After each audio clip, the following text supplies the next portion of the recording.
It was only in the 1950s that it was discovered that birds as well as bats possess the power of echolocation. Indian swiftlets were once conflated with the edible nest swiftlets of Southeast Asia that make nests of saliva used for oriental soups. In the late 1950s, Alvin Novichok discovered that Indian swiftlets located in the caves of Ceylon use echolocation. But edible nest swiftlets don't do so. Indian swiftlets were separated from edible nest swiftlets in the 1960s. Our journey takes us into the tea country, to remaining patches of rainforest. G.M. Henry mentions that this species is largely a hill country bird that lives in caves. A hermit's cave deep in a patch of rainforest close to the wilderness of Adams Peak has been found to film the birds. The hermit's privacy is extremely important, so little of his cave will be shown, but it does present some good views.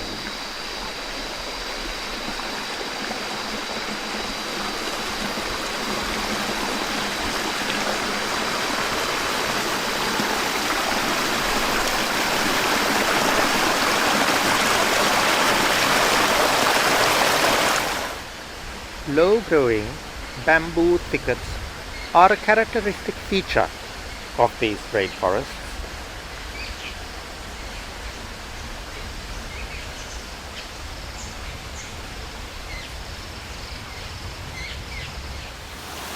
These forests are extremely wet and leech infested. The morning begins in heavy rain. The trees are festooned with epiphytic growth, ferns, orchids, and moss. And at first light, ashy-headed laughing thrushes start foraging by the cave.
An endemic crimson-backed Layard's woodpecker looks rather beleaguered in this weather.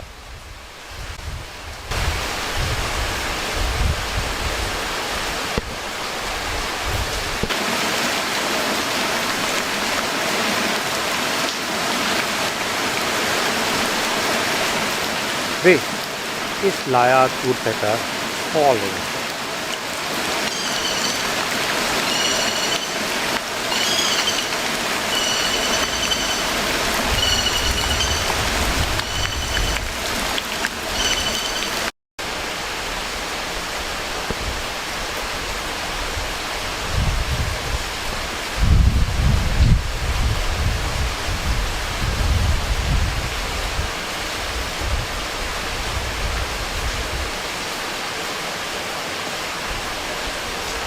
As it gets brighter, parties of birds start foraging through the rainforest in bird waves.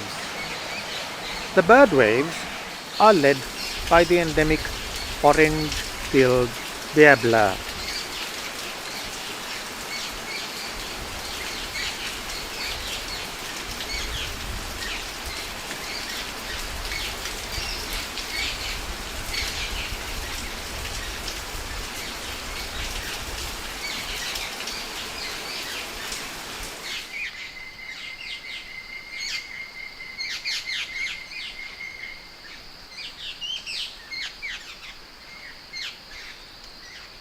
A Sri Lanka drongo acts as a sort of policeman in the bird waves.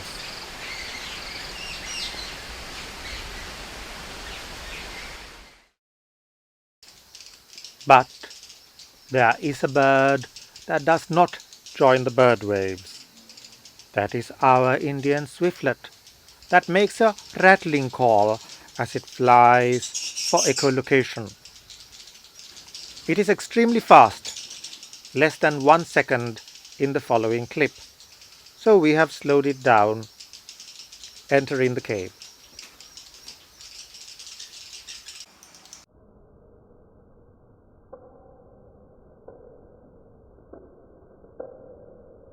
The bird enters a cave at the back through a little gateway.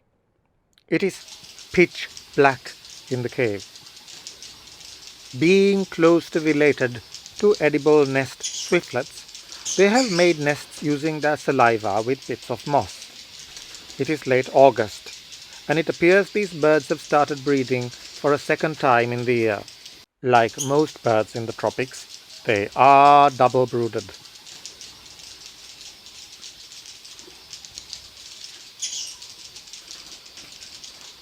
Some of these clips, even at low resolution, are in slow motion.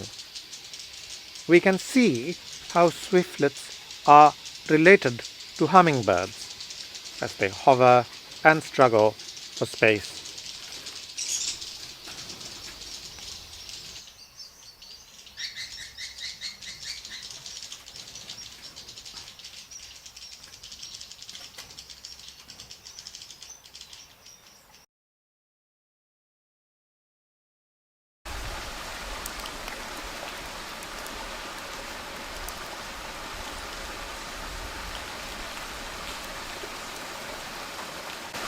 Yes, it just yawned.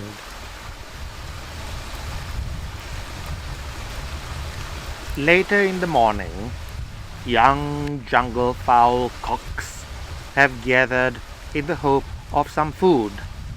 They wait patiently as a small party, preening their lustrous plumage. The combs of these birds are not fully developed. That betrays their youth.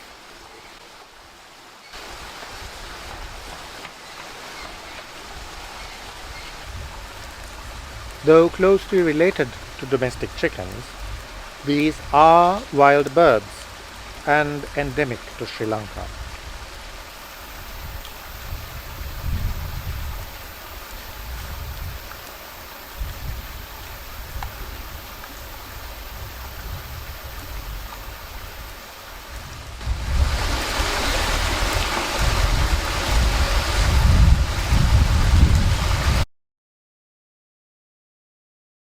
The swiftlets operate by day and by night, though activity appears busiest at dawn and dusk when they are entering and leaving the cave respectively and engaged in hunting.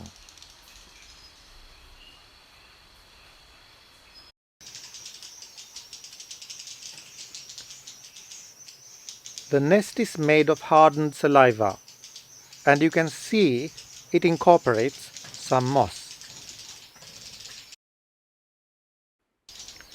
This is filmed in slow motion at the expense of high resolution.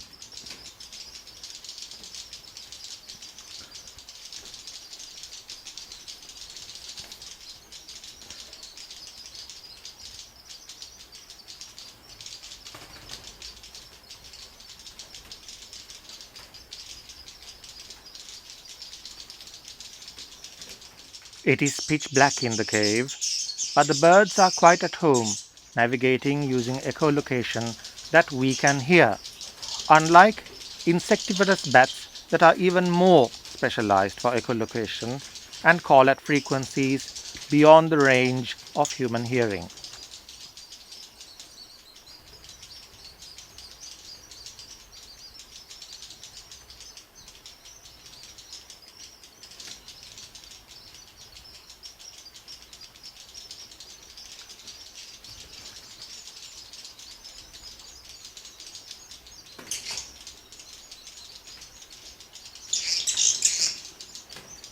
They have tremendous aerodynamic control in the darkness, and the tail is often spread to assist in flight.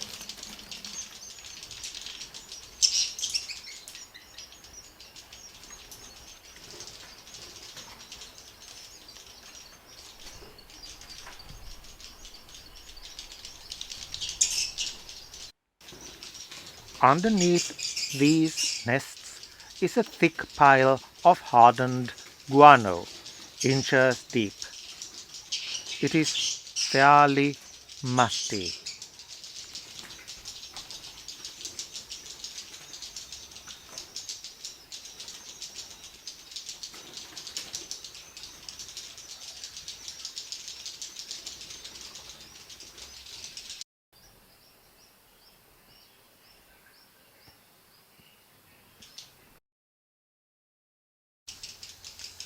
Most of the rattling is echolocating calls, though these are interrupted with a harsh, scolding call.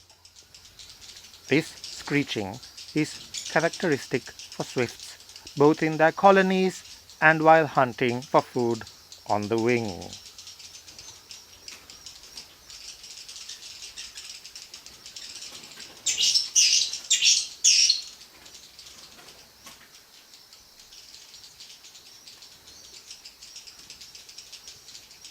They are gregarious and social birds in these nesting colonies.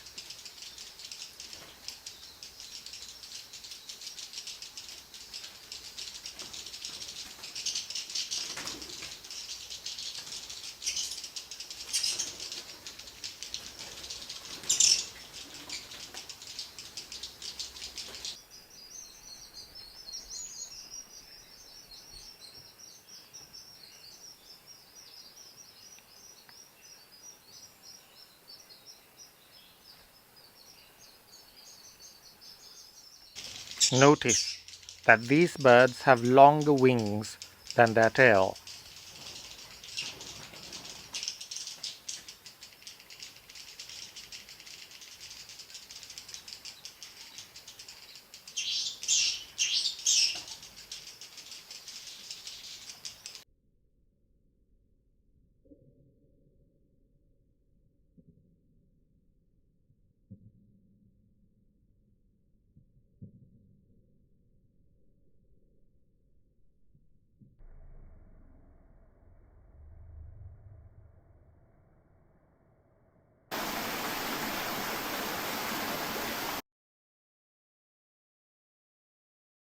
An unidentified spider on the walls of the cave.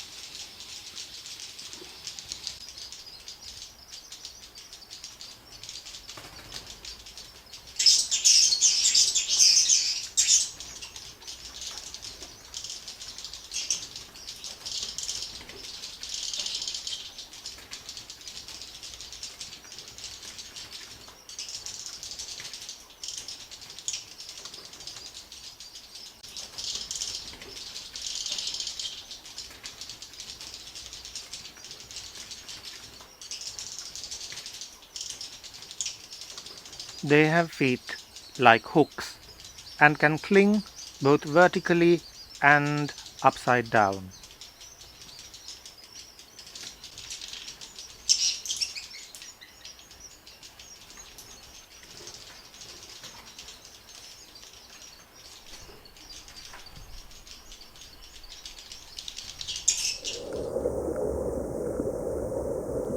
Down in the stream below the cave, an endemic Gunther's golden-backed frog that stays motionless, allowing itself to be filmed all around.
Unlike most birds, these swiftlets have found for themselves an unprecedented degree of shelter. Operating, as they often do, in pitch darkness as well as in the light of day, they've established a unique niche. They probably hunt mostly during morning and dusk and can retire to the caves at any time, sheltering in the dark.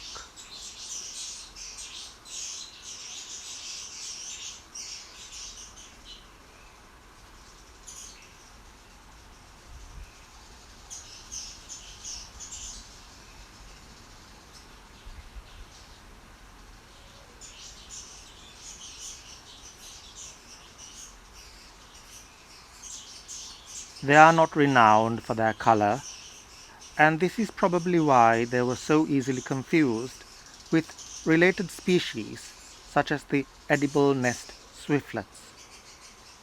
Edible nest swiftlets, unlike these ones, can't operate in pitch darkness.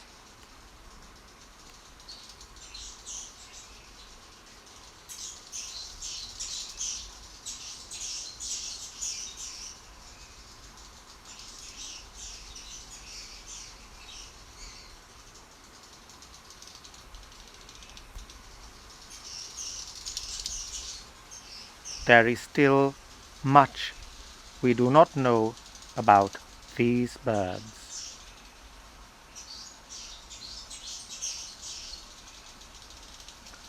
The swiftlets are much rarer than they once were, threatened by nest collecting, but more importantly by the loss of their forest habitats and insect food. The forests continue to disappear due to encroachment by tea plantations, among other threats.